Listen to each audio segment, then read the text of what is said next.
Coming your way on today's San Francisco 49ers Report, I'm Chase Sr. Thank you so much for being here with us. Why the Niners are once again on a roll, some major adjustments and lineup changes that they've made, as well as just what they're doing better during this three-game winning streak as compared to that three-game losing streak going into the bye. Also coming up on the show, San Francisco making a very interesting roster move. Before we dive into all of this, make sure you subscribe to the channel. It is Eagles week for the Niners, and we want to have a sub-battle here at Chat Sports. The 49ers Report, 102,134,000 subscribers as of this recording. I've worked really hard to get that YouTube plaque. Yes, I also cover the Philadelphia Eagles in addition to being an NFL analyst here. And I know that they're going to be competing to try to pick up as many subscribers to inch closer to that milestone of 100,000 subscribers. So this is going to be a great matchup on the field on Sunday. It's a great matchup between two great assets and channels here at Chat Sports. Which team and which channel is going to pick up the most subscribers this week? Let's make it a fun competition. Let's begin with the San Francisco 49ers making a roster move on this Monday. The Niners activating defensive lineman and edge rusher Robert Beal from the IR list. The corresponding roster move, the Niners placing safety and their special teams ace George Odum on IR. During that Thursday game against Seattle on Thanksgiving, Odum did tear his biceps, has to undergo surgery, expected to be out 2 to 4 months. So him returning this year, probably unlikely, so they could afford to put him on IR and then activate Robert Beal. This was the last day for the Niners to be able to do that because they opened up his 21-day practice window 3 weeks ago. As for Robert Beal, drafted in the 5th round, 173 overall out of Georgia. And I think that the Niners' defensive line rotation is set. I don't expect Robert Beal to get any snaps there. We've seen how good and how multiple this Niners defensive line is. They've really hit a stride, and they've hit their next gear during this three-game winning streak. Arik Armstead is playing some of the best football of his career. Nick Bosa is back. Randy Gregory is out here bulldozing over Jason Peters and putting the future Hall of Famer on his back. Chase Young has had a great impact along this defensive line with pressures, collapsing the pocket, moving quarterbacks off their spots. And then Javon Hargrave, he's living up over the last few weeks to that 4-year, $84 million contract extension. So because of the depth along that Niners defensive line, I don't expect Beal to play there. But he is an explosive and athletic player.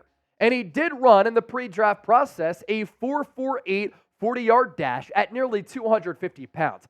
He can get off the line with his quick jump very, very quickly. He can also get down the field on special teams coverage as well, or maybe be in there for a little bit of a field goal block type of formation.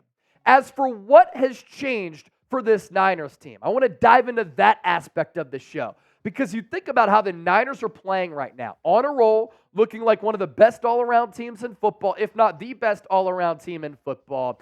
And here's why San Francisco is looking like the team that started 5-0 and not the team that dropped 3 straight games going into the bye after that perfect start. Number one, I think San Francisco's change in the secondary has completely changed the look of this defense for the better. The 49ers benched Isaiah Oliver coming out of the bye. Deommodore Lenoir moved from outside corner to slot to handle those duties there. And then Ambry Thomas, the 3rd-round pick in 2021 out of Michigan, who was kind of a cast-off for this team last year, who wasn't even getting any snaps, moved to outside cornerback, and he has played great football the last 3 weeks. And in turn, this Niners secondary, which was not good during that 3-game skid, has been very good the last 3 outings. Specifically, you look at how Ambry Thomas has been able to fare.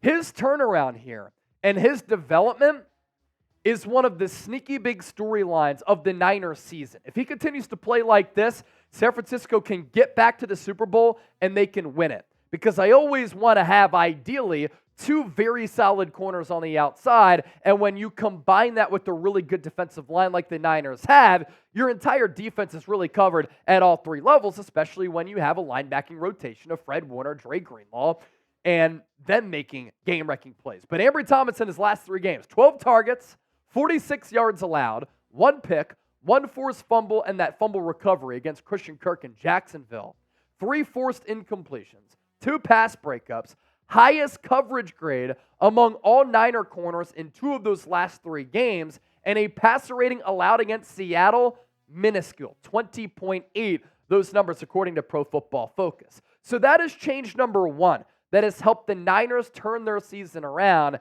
after going 5-0, then 5-3. With that, I ask you this. This will be the pinned comment on today's show. Is Ambry Thomas's play sustainable? Can he keep this up? Give me a Y for yes or an N for no. More critical changes that the Niners have made that we're going to break down and dissect here on the Niners Report. But first, the 49ers Report sponsored by Factor, brand new sponsor here on the show. If you go to factormeals.com/NinersChat50, you get 50% off. This holiday season, you might be looking for nutritious, convenient meals to keep you energized on jam-packed days. Factor, America's #1 ready-to-eat meal delivery service, can help you fuel up fast for breakfast, lunch, and dinner with chef-prepared, dietitian-approved, ready-to-eat meals that are delivered straight to your door. Too busy with the holidays to cook, but you want to make sure you're eating well? We got you covered. With Factor, skip the extra trip to the grocery store and the chopping, the prepping, the cleaning up as well, while still getting the flavor and nutritional quality that you need. Factor's fresh, never frozen meals are ready in just 2 minutes, so all you have to do is heat them up and you can enjoy it. Skip the stress of meal prepping over the holidays with Factor. Choose from 35+ weekly flavor-packed, fresh, never frozen meals that support a healthy lifestyle, and you can heat these meals up in 2 minutes, ladies and gentlemen. You're on the go, you're busy like I am, this is why I use Factor. Factormeals.com/NinersChat50 for 50% off. That link is available for you down in the comment section as well as in the description of this video.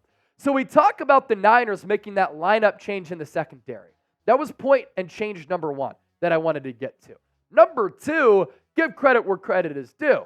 Mooney Ward has really stepped up, and he is playing like a true lockdown cornerback. And he'll have to continue to play like that if San Francisco wants to get a win against the Philadelphia Eagles on Sunday. Mooney Ward's number since Week 10, he's been targeted 23 times. He's given up 11 catches, 113 yards allowed, 7 forced incompletions, and he's allowed a passer rating of 62.4. The Ward-A.J. Brown matchup, 2 really, really solid players in this league, and a matchup that could determine the outcome of that game in the NFC Championship game rematch. So Ward, Niners really liked him analytically. That's why they paid him in free agency going into the 2022 season. I thought last year he was really good. This year, he's balling out once again, especially over the last few weeks, because during that 3-game skid, he was playing subpar football.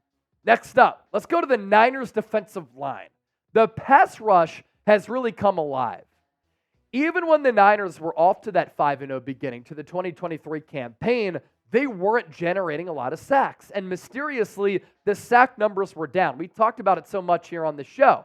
And then during that 3-game losing streak, with all 3 levels of that defense not playing well, with the offense turning it over, with San Francisco's defense missing tackle after tackle, that combined with the fact that the Niners could not generate a pass rush just led to this team playing sloppy and bad football on the defensive side.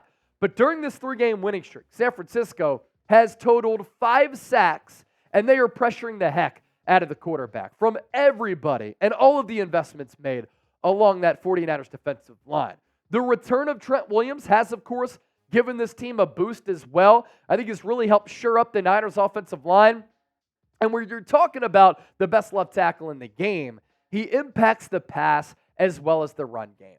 And against Seattle, after a little bit of a rocky game against Tampa Bay when he came back from injury, and then against Jacksonville when he wasn't the same guy, still coming back off that ankle injury, we saw against Seattle, he was his normal self.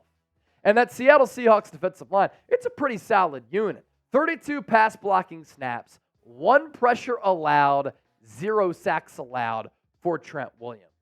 San Francisco also playing clean ball while also forcing turnovers during this 3-game winning streak. They're not giving it away, but they're also taking it away. And that is a magical ingredient to have a lot of success in this league.